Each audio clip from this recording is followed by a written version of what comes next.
In the near future, a great war reduces the world to ashes. Now, Earth is a scorched wasteland known only as the Lost Lands, and the last remnants of humanity survive inside a single fortified city. One day, a woman named Grey is sentenced to hang for witchcraft. The church's brutal enforcer uses her as a warning to all who dare defy their rule. But as the crowd disperses, Grey casts a spell on a nearby soldier, making him hallucinate that he's the one with the noose around his neck. In panic, he shoots the rope to save himself, unknowingly setting Grey free. Still trapped in his illusion, the soldier believes Grey is standing next to him and fires again, accidentally killing another guard. When the enforcer hears of this, she executes the soldier on the spot and launches a manhunt for Grey. While the troops search, Grey hides in the shadows. One by one, she silently eliminates the soldiers until only the enforcer remains. Cornered, the enforcer dares her to strike. But instead of a quick death, Grey strings her up, leaving her to hang.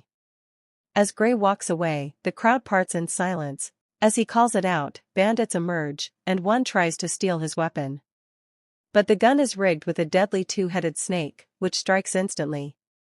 Boyce calmly summons twin pistols into his hands and wipes out the entire gang in seconds.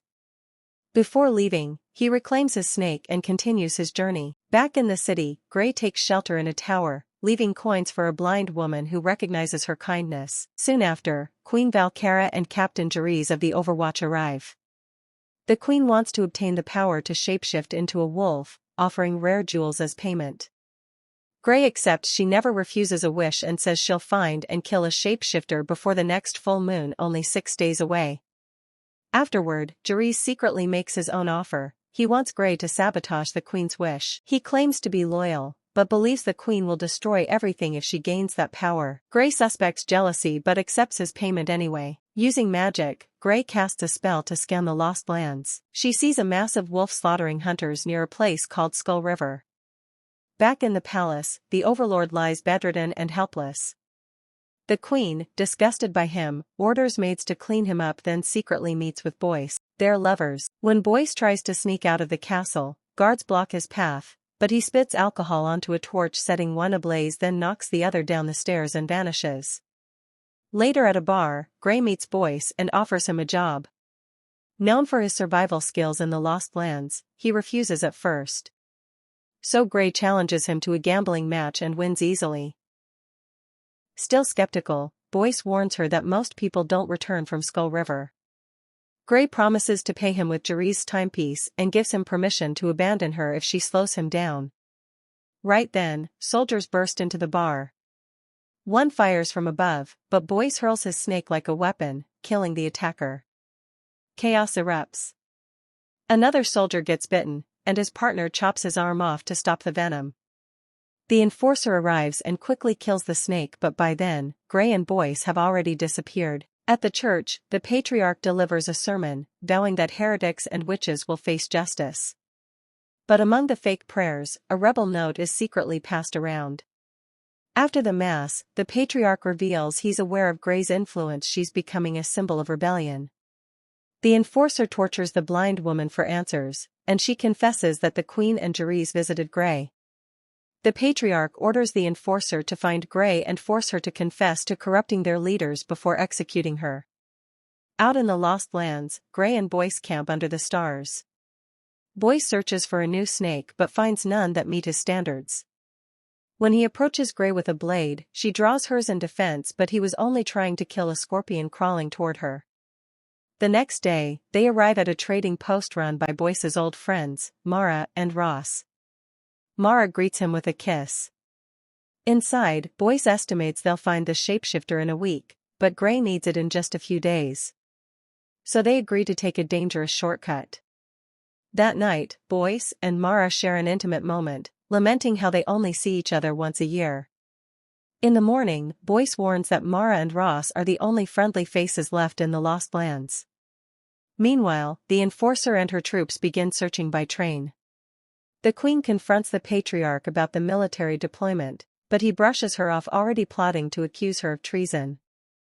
If the Queen is arrested and the Overlord dies, he'll rule the city himself. Later, soldiers find Mara and Ross. Under torture, Mara confesses Gray and Boyce's destination, Skull River.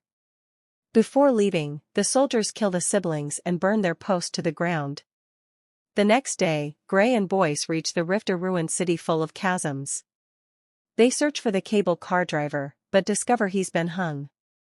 The soldiers arrived first. Before they can escape, the Enforcer and her men surround them. They offer Boyce a deal: turn over Gray and walk free. To prove they mean business, they reveal Mara's body. But suddenly, Mara gasps his name, revealing she's still alive. The Enforcer shoots her dead without hesitation. Enraged, Boyce opens fire. Gray rushes ahead, takes down a guard, and snatches his guns. Together, they fight through the ambush, killing soldiers in every direction. But more troops flood in from the train along with a mounted cannon. Running low on ammo, they flee toward the cable car. The cannon fires a near miss. They fall but survive, then rush aboard the cable car. Boyce shoots the reel, releasing it over the canyon. Soldiers leap after them, and a brutal hand-to-hand fight erupts inside and on top of the moving car. Over the massive drop, one misstep means death. Gray climbs onto the roof, her twin blades flashing as she slices through enemies with deadly grace. She tricks the last man into chasing her to the edge, then severs his hand, sending him plummeting into the void. Inside, Boyce grapples with the final attackers, fighting for survival as the cable car dangles over the abyss, carrying them deeper into the wild heart of the Lost Lands. With her soldiers losing, the Enforcer orders a cable cut, sending the car tilting sideways. Gray clings on with her blades while Boyce smashes a window.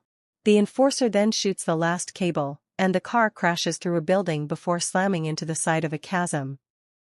Gray and Boyce scramble up the rocky cliff, barely escaping as the wreckage plummets. The Enforcer fires and hits Boyce's shoulder mid-climb, but Gray reaches the top and uses her powers to distract the Enforcer long enough for them to vanish into the night. Later, under a stormy sky lit with lightning, Boyce digs the bullet out while Gray stitches him up.